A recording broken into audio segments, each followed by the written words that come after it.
চোখের জল আড়াল করে দিলাম মিথ্যা হাসি। হাসি দেখেই সবাই বিবেচনা করে আমি হয়তো ভালো আছি। আসলে আমি ভালো নেই, কারণ আমি আমার ভালোবাসার মানুষকে হারিয়েছি। সে ছিল আমার কাছে রত্ন, তাই করেছি যত্ন। সে ছিল আমার পৃথিবী, সে ছিল আমার স্বপ্ন।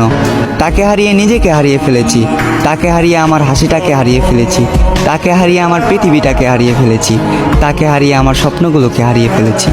নিজের সব কিছু হারিয়ে তাকে ভালো থাকতে দিয়েছি, কেননা ভালো রাখার নামই ভালোবাসা। আমি চাই পৃথিবীর সকল সুখ তার হোক, তবে আমার মৃত্যু হোক, কারণ এই হাতটা যদি না রাখতে পারি তার হাতে, বেঁচে থেকে লাভ নেই এই পৃথিবীতে। আমি জানি মৃত্যুর কাছে তার দেওয়া কষ্ট কিছুই না, তবে বর্তমানে মৃত্যুটাই আমার কাছে শ্রেষ্ঠ সুখ।